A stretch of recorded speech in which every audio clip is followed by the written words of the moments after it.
Don't ask me to talk. From the sublime to the ridiculous.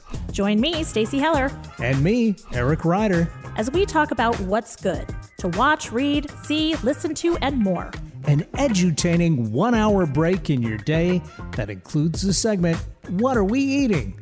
Sponsored by Dingfelder's Delicatessen. Stick with us for something good.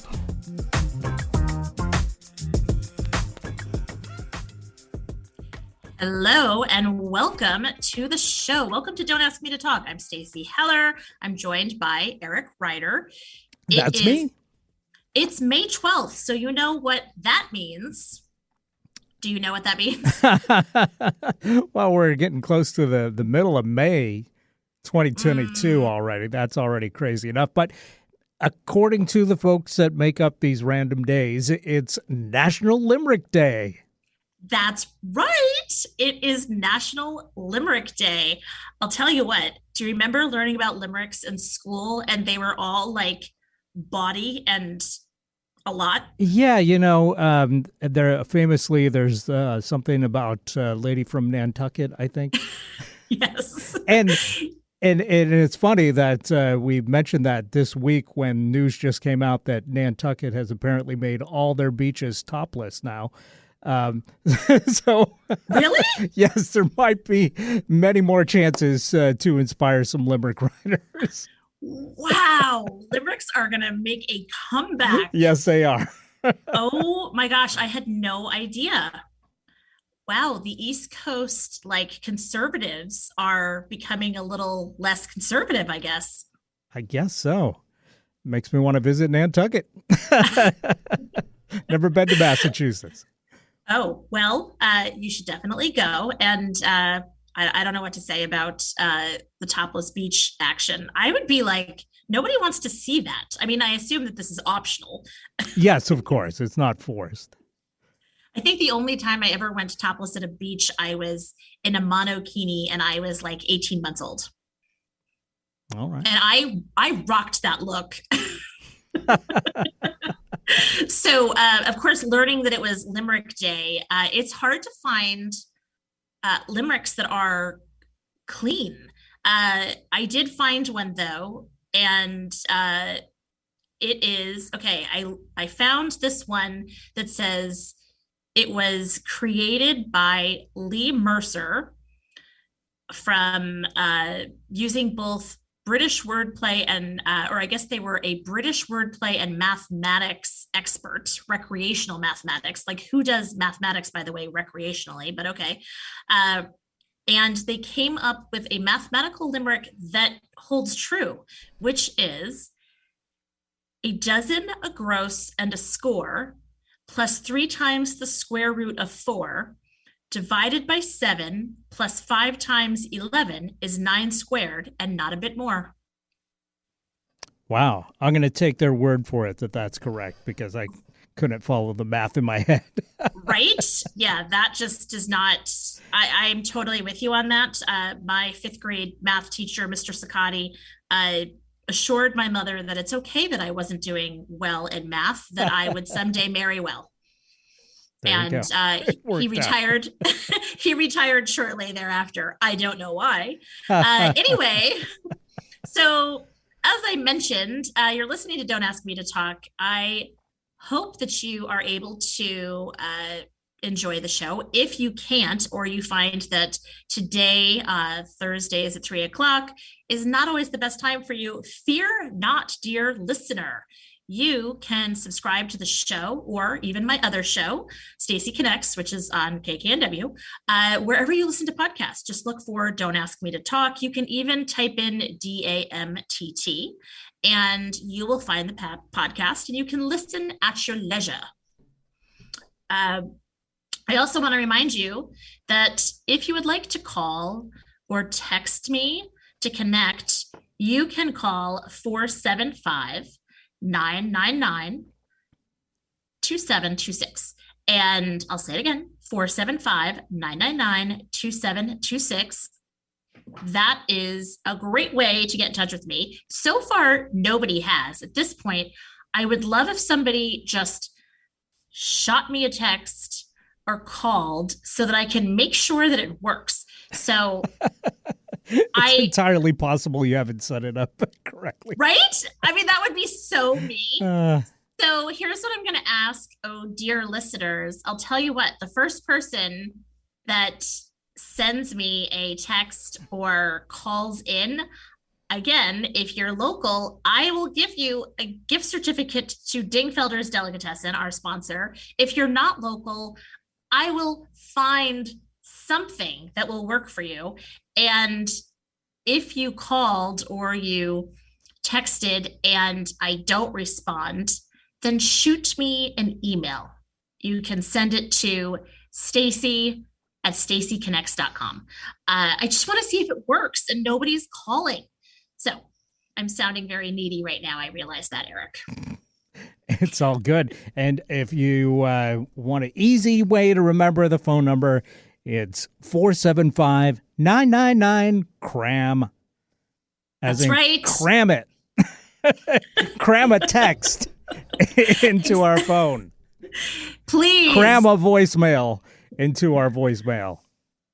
I mean, if I sound a little desperate, it's because I am. I would like to know that somebody is listening out there. Well, not as desperate. Will never be as desperate as the man from Nantucket.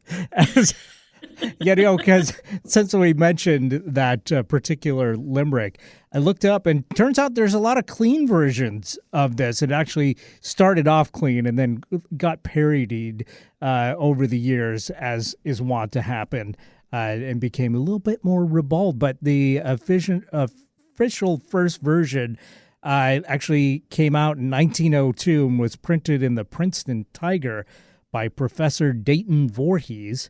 Hopefully no relation to Jason Voorhees for the horror fans out there. But I didn't even know what the Nantucket Limerick was until looking this up. But there once was a man from Nantucket who kept all his cash in a bucket. But his daughter named Nan ran away with a man. And as for the bucket, Nantucket. Oh my gosh. That is amazing. That's hysterical, actually. Such a classic Nan. I mean, I only know one other Nan, and honestly, it seems like something she would have done. Yeah, apparently there's sequels too. Like, but he followed the pair to Pawtucket, the man and the girl with the bucket, and he said to the man he was welcome to Nan, but as for the bucket, Pawtucket. So it's more about the adventures of the bucket, it seems like. Right? This is like a whole thing. I think Pawtucket is Rhode Island. Is Pawtucket Rhode Island? Probably. And now I have to look up Pawtucket. It is, no, maybe it's not. Yes, it is. Providence County, Rhode Island.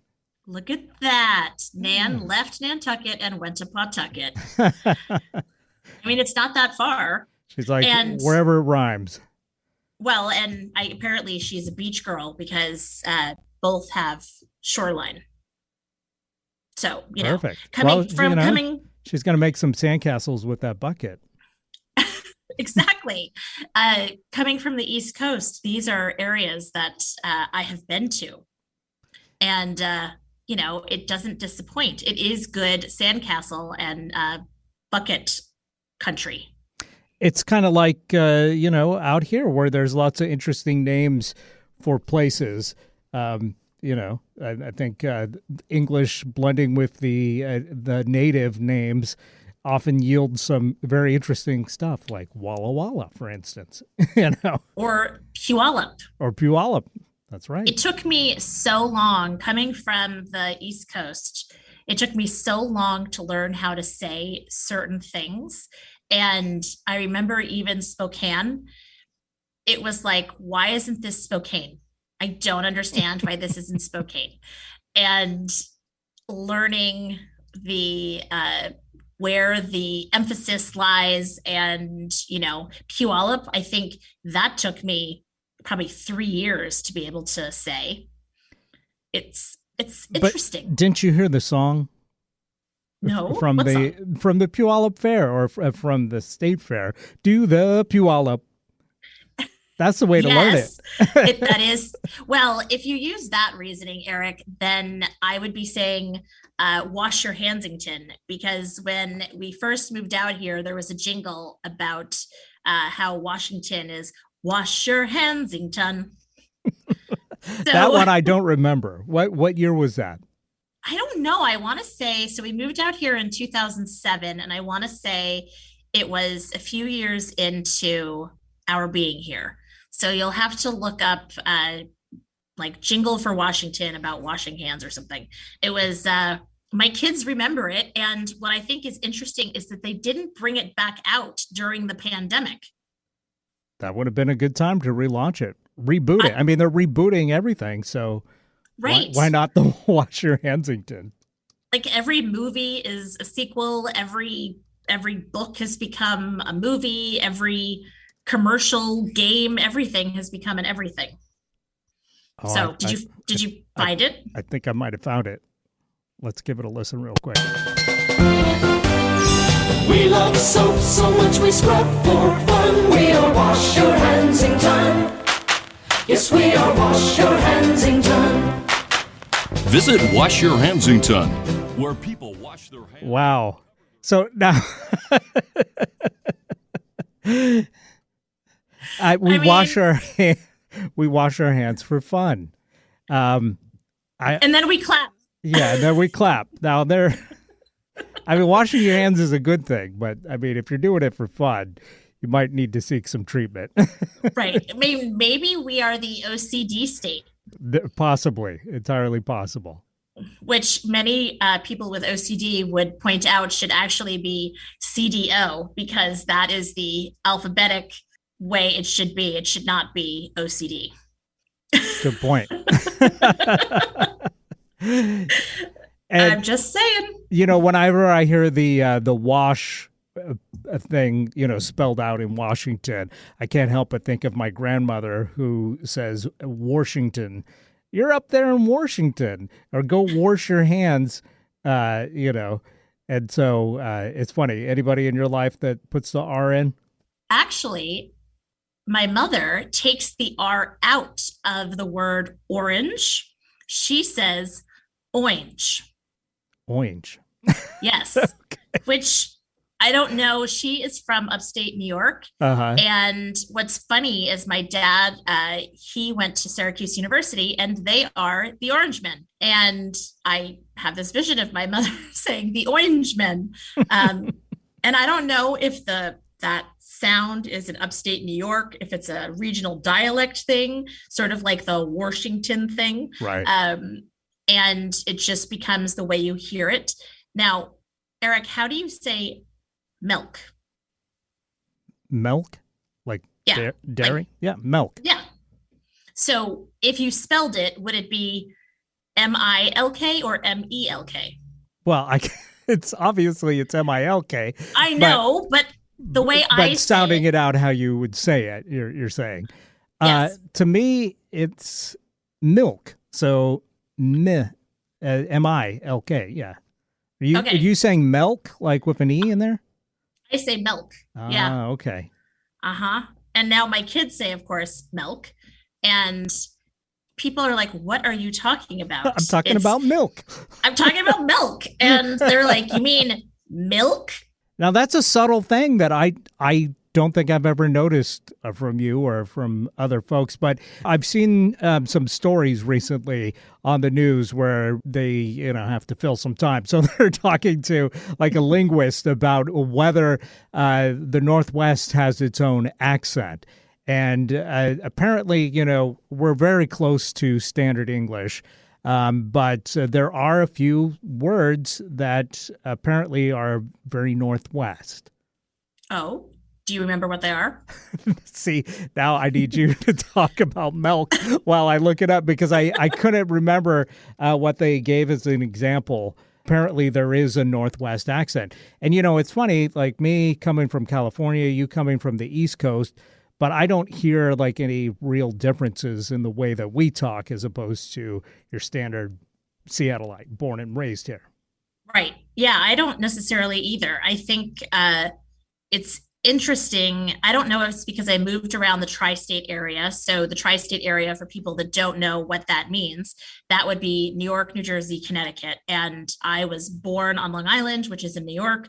Then I spent a good portion of my kind of pre-tweens into my teens and early 20s in New Jersey, Princeton area, and then moved to Connecticut for my married life prior to Seattle. And so I don't know how, like, the Jersey accent that, if you watch the Jersey Shore, or you see, like Real Housewives of New Jersey, I don't know if that's certain areas. New York, I mean, I can pull New York accents. I mean, like, if you're a New Yorker, I mean, Vance has, our sponsor, Vance of Dingfelders, he totally still has that New York accent. Definitely. There's Connecticut, there's not really an accent. And so I feel like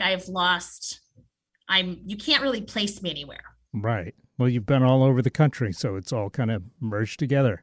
I guess so. So I looked it up to jog my memory, and apparently some of the words that Northwesterners, pronounce a certain way, the word cot, like COT or CAUGHT, we pronounce it the same way, cot, essentially.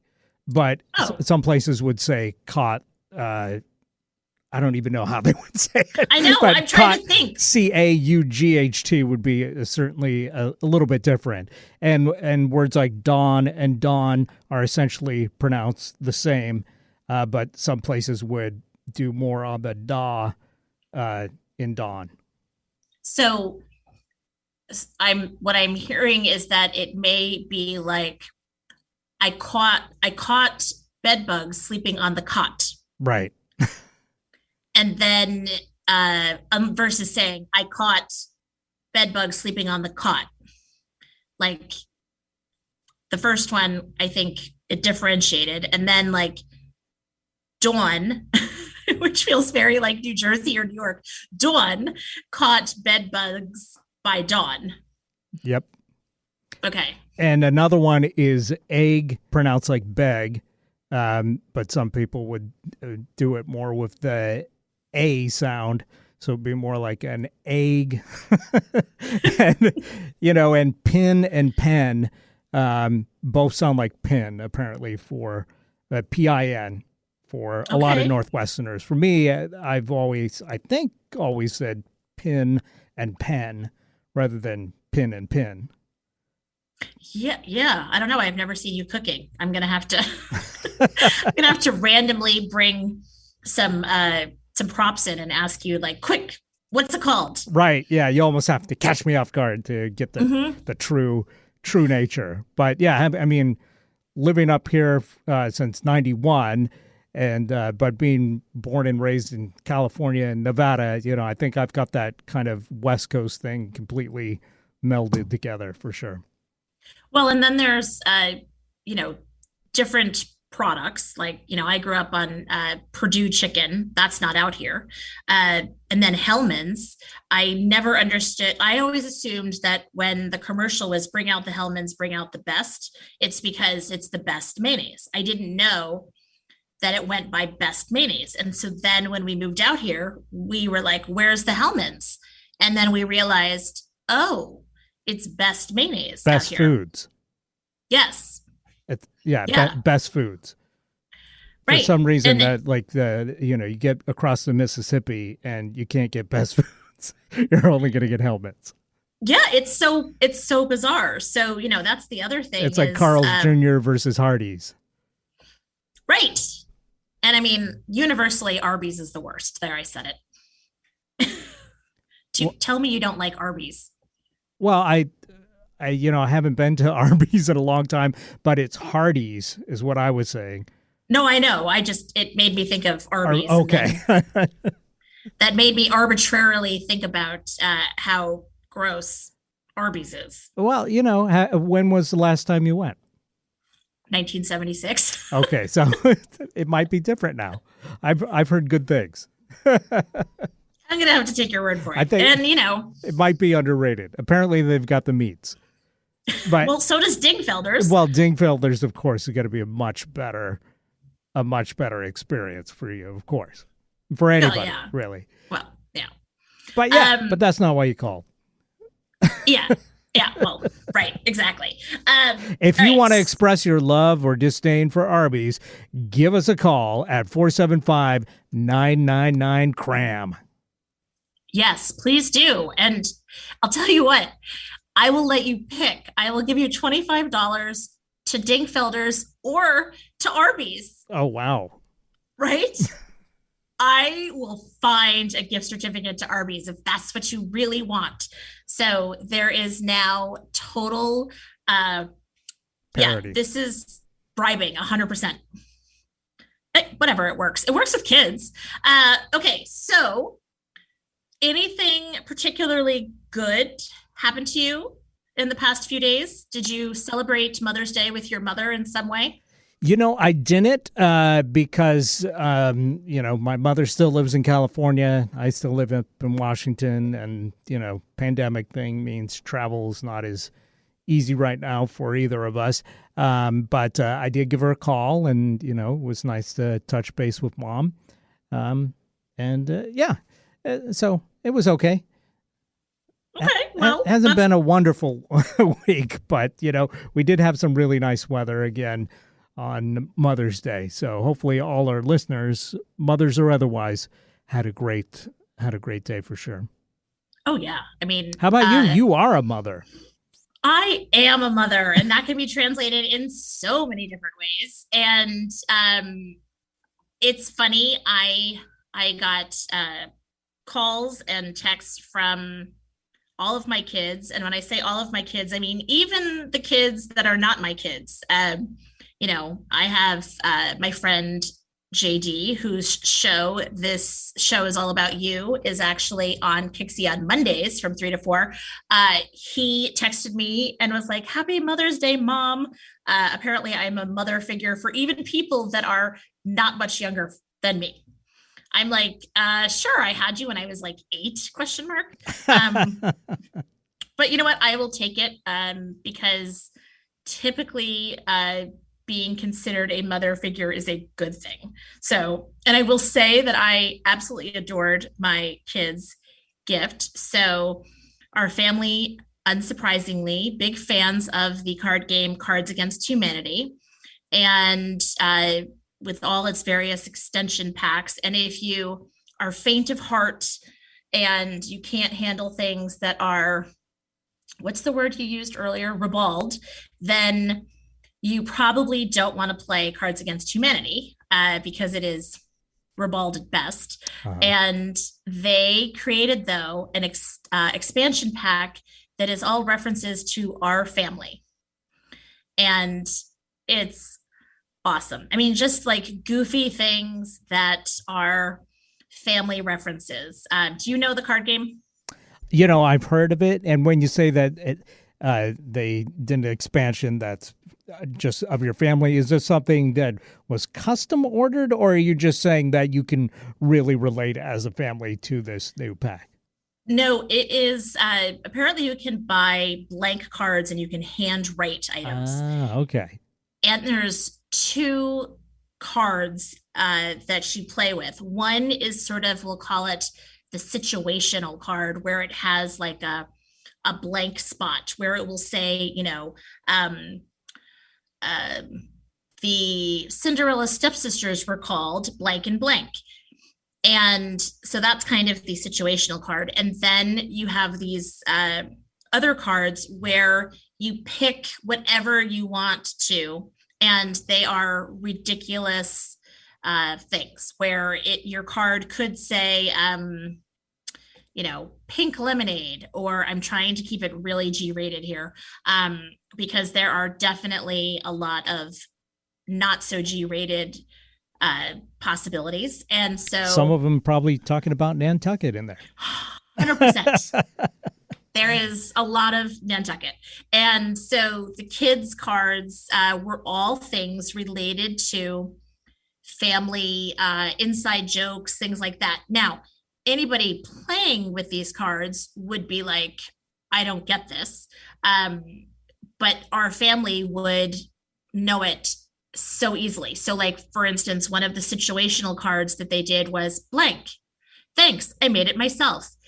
Because people would comment, oh my gosh, I love this hotel room. And it's like, oh, thanks, I made it myself.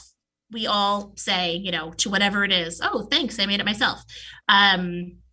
Another one, Pete, when the kids were little, and when I say when the kids were little, I mean from 0 to Annie's 26, says Pete and repeat were in a boat. Pete fell out. And so we did a version, or they did a version that's Pete and repeat were in a boat. Pete fell out, blank was left. And so then you would pick a card to be what would fill in. And, you want ridiculous answers. And whoever is reading the card gets to pick the one that they think is the funniest. So then we did the cards that you would use to fill in. And again, like we did waffle cones, which for our family, waffle cones have significance because we were in this crazy situation back when Will played youth football, where there was a shooter in Issaquah that neared the Issaquah High School football field.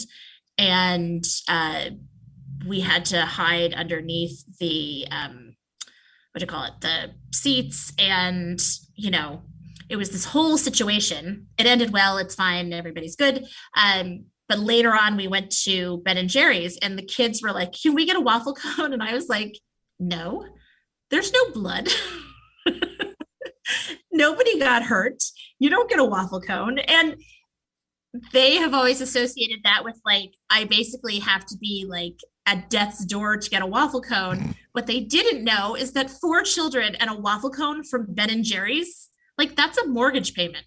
But you can't get a scoop of Americone Dream that's got the waffle cones grinded right in, right?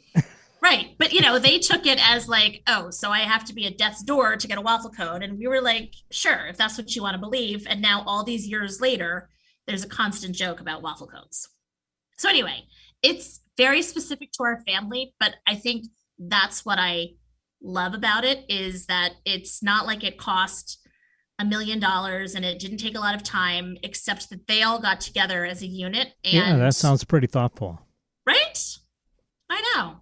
They reminisced. Who doesn't love that? All right. Well, on that note, should we take a break? And then when we come back, we can talk about our actual topic. I love it. All right. So keep listening to Don't Ask Me to Talk, again with Stacy and Eric.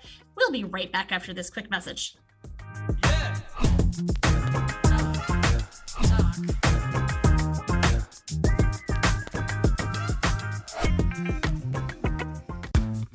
Stacy Connects. It's not just my business, it's my superpower. Whether you need the right tone and messaging for a new venture, or you've plateaued with your current one, I can help. I connect clients with themselves and their potential. Then, I identify unique solutions that translate your brand into messaging that connects your target audience with your business. Go to stacyconnects.com to connect with me and your messaging. Interested in learning something new? Meeting someone new? Find out things that we have in common? Well, of course you are. You're a human being. So let's get intentional about it. Join me, JDK Winnikin, every week and get all of that in less than an hour. I'm a writer, a historian, a social commentator, and my show is all about you. Really, that's what it's called. This show is all about you. Get my perspectives on the week's news and hear fascinating guests whose stories will inspire and move you. My show is all about giving you something that connects us. Join me Mondays on Kixie 880 at 3 p.m. or download it as a podcast. Can't get enough of Stacy and Eric? Then be sure and check out Stacy Connects with Stacy Heller wherever you find podcasts. Stacy chats with guests about a variety of topics, hoping to make a connection through conversation. Don't ask me to talk. Welcome back to Don't Ask Me to Talk. Again, I am Stacy Heller, and I am here with Eric Ryder. That's me. And so before the break, we were talking about everything and nothing, which is what we are wont to do on this show.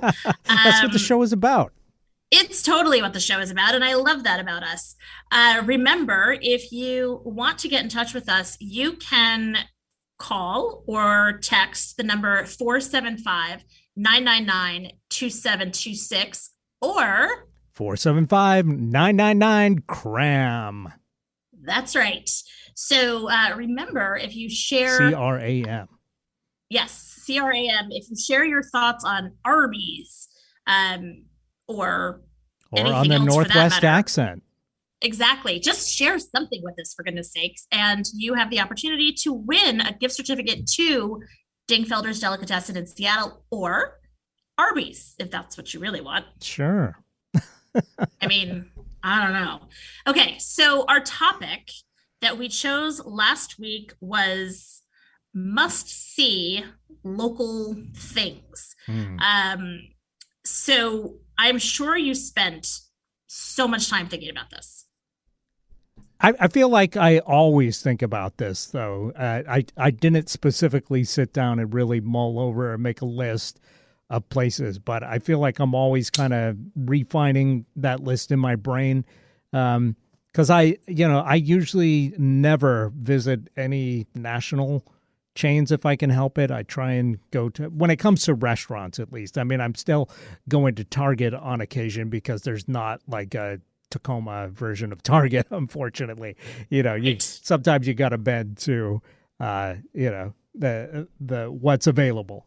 But when it comes to like restaurants or nightclubs or whatever, definitely try and go to the local spots. Oh, for sure. I mean, and Seattle is so interesting for its food culture, obviously being on the Pacific Ocean. The influences that we have are so much different than the East Coast. I mean, even the salmon, an Atlantic salmon versus a Pacific salmon. I grew up having lobster versus here it's king crab. I will say I still prefer lobster, not going to lie. And I dislike all of it. Yeah, you're not a seafood person, are you? I ended up in the wrong place, I guess. But, I love almond roca, so I'm in the right place in Tacoma. There you go. So, I mean, there's the obvious things. So, okay, let's break this down. So, sights to see. It's funny, I didn't realize how much of an artistic bent I have until I started thinking about the things that I like to show people.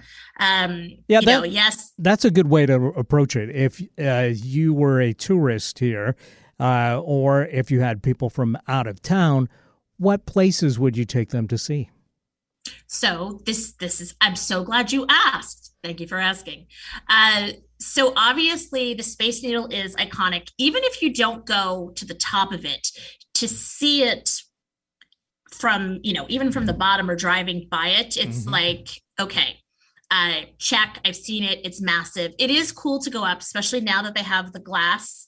And I think the top still revolves, which is actually kind of cool.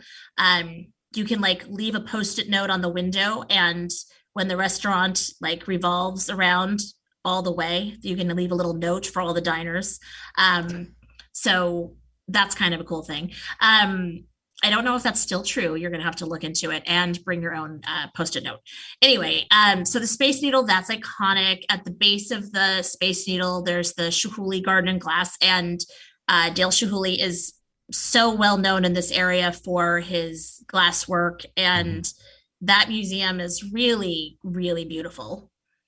And, of course, Tacoma is the birthplace of Dale Chihuly, and he actually went to school down there, so Tacoma is just littered with glass work. And in fact, we have the Museum of Glass, which is a great hotspot, and I think I would highly recommend, if you're really into glass, going to the Museum of Glass rather than the Seattle Center version, because they've got a hot shop there where they have visiting artists from all over the world, and you get to watch them actually develop some of the artwork. And it's really fantastic. And there's a great bridge that goes across I-705 that's just tons of amazing artwork everywhere. So if you're into that, by all means, check it out at Seattle Center as well. But if you're really into it, then Tacoma, I think, is the place to go for glass art. I would second that. I've been there and the hot shop is so cool. And, sitting in that sort of stadium style seating and watching them work and hearing the conversations, and they'll answer your questions, if it's not a presentation and it's more of or a specific lecture and it's more of just like them doing their thing, they'll answer questions, and it's really so cool to see that. Okay. Now, speaking of how to say things, so I say Chihuly. Mm-hmm. What is it? Chihuly. Say it again. Chihuly. Okay, so it's more of a, you say Chihuly, or and I'm saying, is it Chihuly or Chihuly? Anyway, you get the idea. Everybody knows who he is. Right? I mean, it's a thing. Okay, so then, of course, I'm a big fan of the Olympic Sculpture Park because growing up, my parents dragged me, my dad specifically, to this place in New York called Storm King Art Center. It is basically an outdoor sculpture park, acres and acres of land where a lot of amazing artists would put their massive works of art. And because I went all the time, I hated it at the time, and now I'm like, oh, that was amazing. So it reminds me of a miniature version of that, and the fact that you can be out in the gorgeous Seattle weather.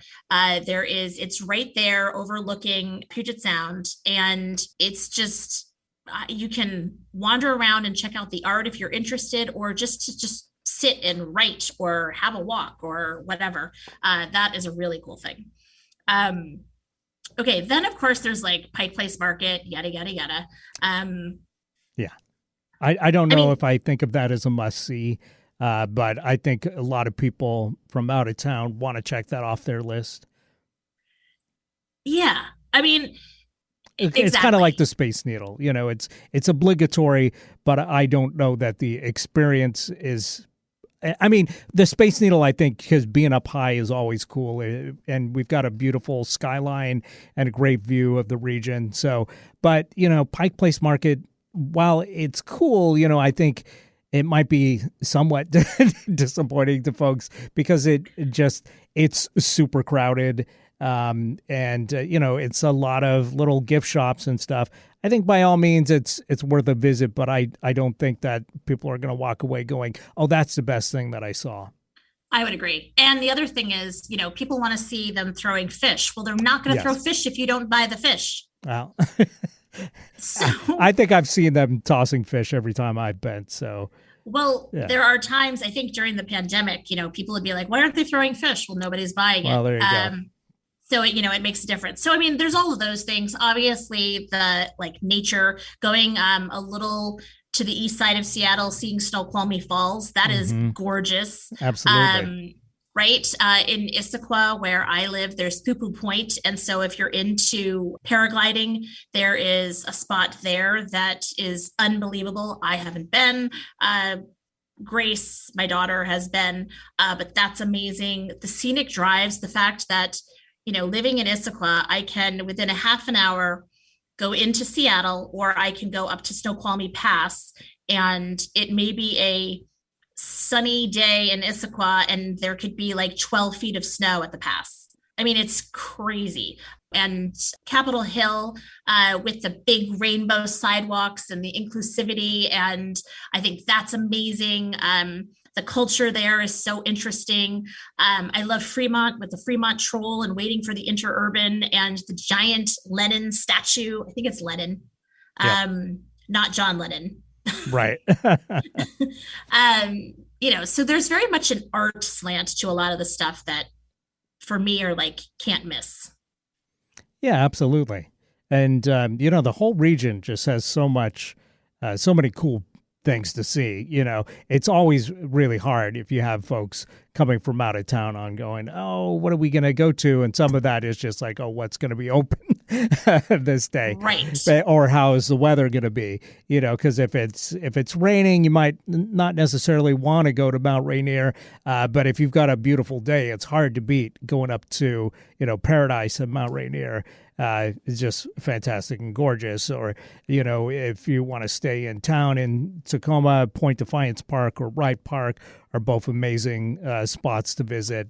But if it's, you know, we've got some of our ever-changing weather, then, you know, some of those indoor destinations may be the places to check out for sure. And in Tacoma, of course, we've got a bunch of great museums, Tacoma Art Museum, the Glass Museum or Museum of Glass, the Washington State History Museum is there. There's a children's museum.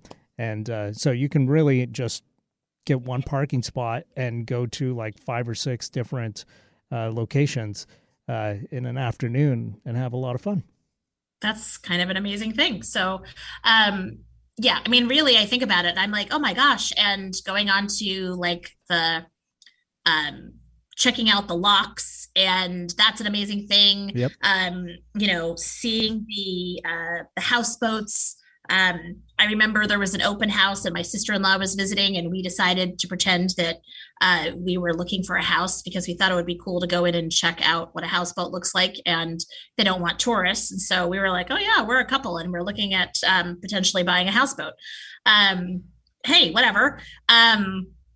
We got to see it. It was really cool. So there's just so much to see, and whatever your interests are, you'll find something. And included in that, of course, is Dingfelder. So why don't we take a break? And then when we come back, we can talk about another can't miss in Seattle. Yeah, we didn't even get a chance to talk about our favorite local food spots. So that may be a whole different show, you know, because this is such a wide topic. Local wonders. Exactly. Exactly. We'll have to get into it more. Well, we got a lot of shows. Good. We got time. All right. Well, don't ask us to talk because exactly. I love it. All right, we'll be right back with the show.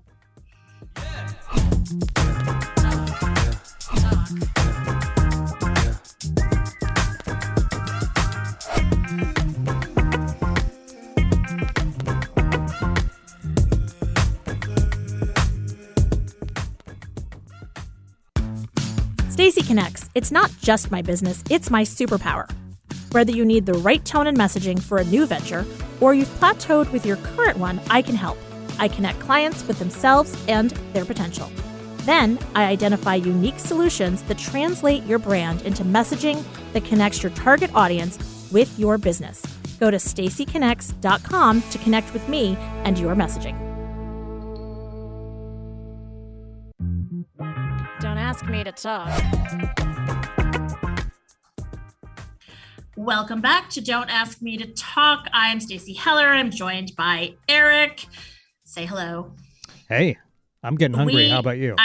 Well, you know, perfect timing. So before the break, we were talking about can't miss local sites to see. And I mentioned in that Capitol Hill with its big, gorgeous crosswalks with the rainbows. And located in Cap Hill is our show sponsor, Dingfelder's Delicatessen. And the Lord of the Sandwich, as I like to call him. Exactly. The Lord of the Sandwich, Vance Dingfelder himself. Hello, Vance. Hi, Stacy. Hi, Eric. Vance, good to talk to you. What are we eating today? Well, we're eating fried chicken. Oh, one of my faves. Does anybody really like fried chicken? I think everybody. I know. Not does anybody vegans. not like? I mean, I think the question is. But I think they're even doing a vegan version of fried chicken now, just because it's so popular that even the vegans are trying to get in on it. Vegan fried chicken. Yeah, there you go. So tell us about it. Well, it's a so Southern fried chicken is really the classic, right? Mm-hmm. And what I like to do with my fried chicken is I like to put it in buttermilk overnight, and I season the buttermilk, and I season it with a little garlic powder, and sage, and thyme, and poultry seasoning, and cayenne pepper, and salt, and a little Urfa Biber, because you got to throw some Urfa Biber in it. and I let that Some what? marinate. Justin's cousin, Erfer. I don't know that. I've never heard of this. Beto? Is that what you said? That's Libby. That's Libby's sister, Beto. Okay. No, Erfer Bieber. Bieber. It is literally my favorite spice, and has been for about 10 years now. And it's Erfer Bieber, and it's a pepper, and it's a pepper from Turkey.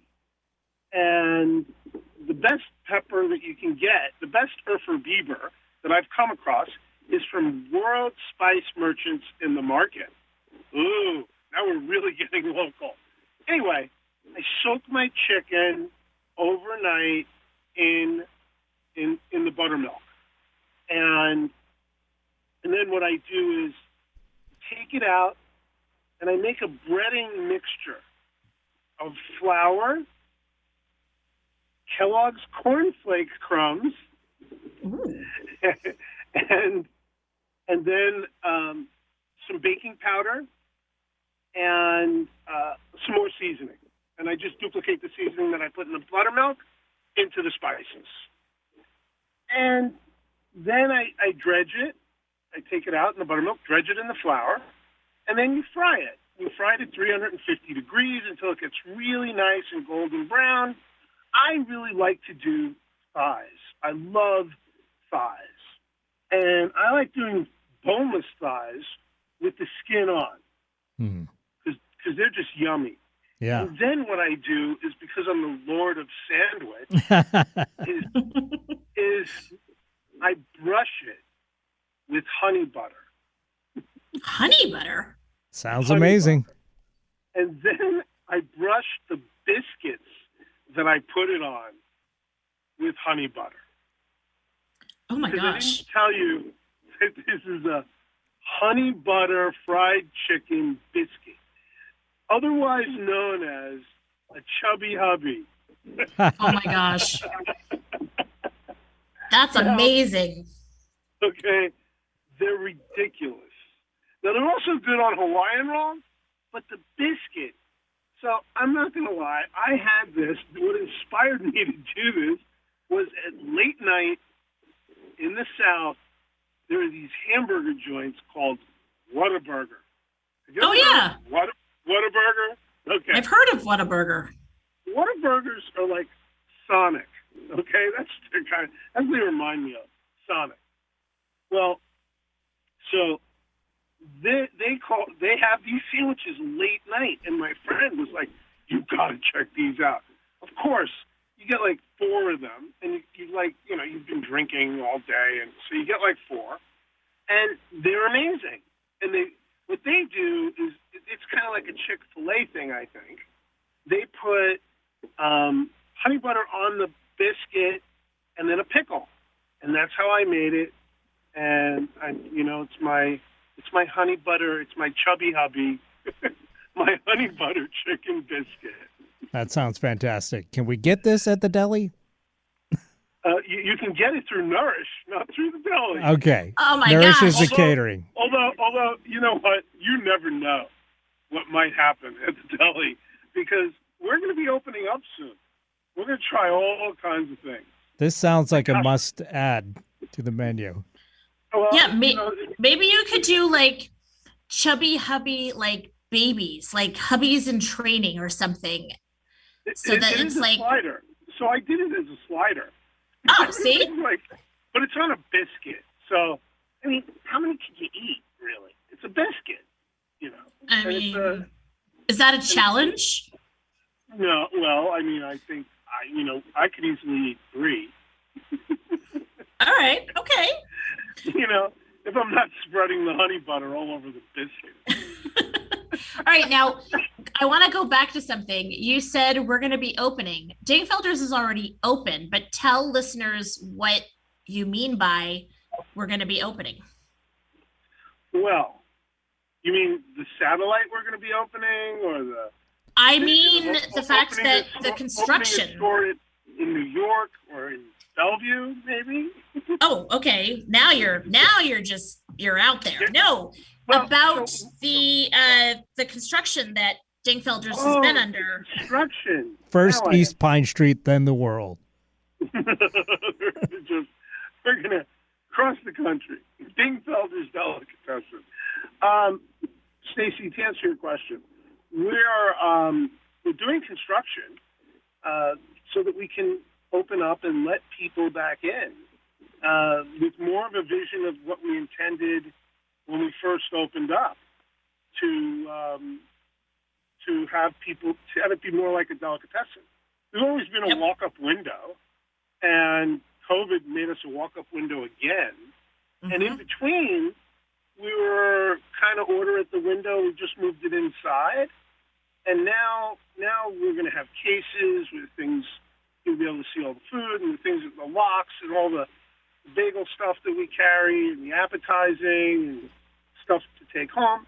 I think it'll be a really great experience for people. Plus, we're going to be doing some breakfast items. We started making our own Kaiser rolls this week. So it happened. You can substitute a Kaiser roll, and you've seen the egg sandwich, Stacy. Oh, don't even. Yeah. Yeah. With the runny yolk. Yeah. Oh, stop. This is like no yolk. And the melting cheese, melty cheese. Runny yolk. It's like audio food porn. What do you mean audio food porn? Well, we're on the radio, so people can't see it. But that's even better because people can visualize it in their mind. That's true. We all have seen that bacon and egg and cheese sandwich. Yeah. Well, I tell you what, if you go to dingfelders.com, you can actually see pictures of some of these sandwiches, by the way, and they all look incredible. Thank you. How you know you're at Dingfelder's webpage is because there's somebody slicing pastrami on the homepage. Oh, yeah, there is. I'm looking forward to the Reuben. Oh, okay. That's going to be for another show. You're on fried chicken right now. Speaking of which, for Mother's Day, my kids got me from Gold's Belly the not fried chicken ice cream bucket. So I'm going to have Nourish get me make me some fried chicken, and then I'm going to follow it up with the not fried chicken ice cream bucket. I love having these conversations with you, and I hate it because both Eric and I constantly talk. Now. Yeah. Right. Like, can I get you some fried chicken, Stace? I mean, I wouldn't hit you. like a honey butter chicken biscuit sandwich. Okay. Stop. I'll deliver them right to you. Oh my gosh, that would be amazing. I would love that. Hot, crispy. Did I tell you that I drizzle honey on the... Can I get in on this? I feel like I'm being excluded, and I really want that sandwich. Eric, yes, absolutely. You can be my chubby hubby.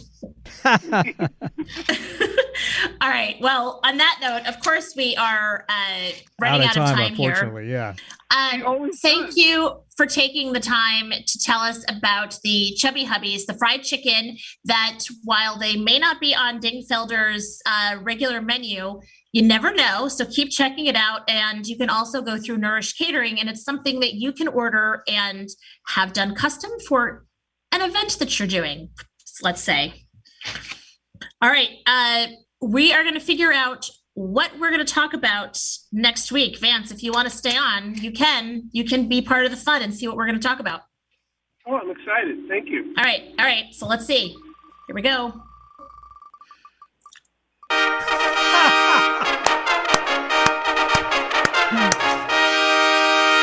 Okay, this is perfect. Want to guess? Sandwiches? Food to try. Very close. No. Yes. Did not do that. Food to try. Food to try. Oh. Vance, we may have to have you on for a little bit longer for next week. You know what? Food to try. We could talk. All right. Don't ask him to talk. Don't ask him to talk. Don't ask us to eat. Don't ask him to talk because he will. Oh my gosh. I love it. All right. Well then, thank you, Vance, as always, for coming on. Thank you, listeners. Remember, folks, The first person that calls or texts the number, Eric, remind them of the number, please. Yeah, it's 475-999-CRAM. And if you're local, you can win a $25 gift certificate to Dingfelder's Delicatessen.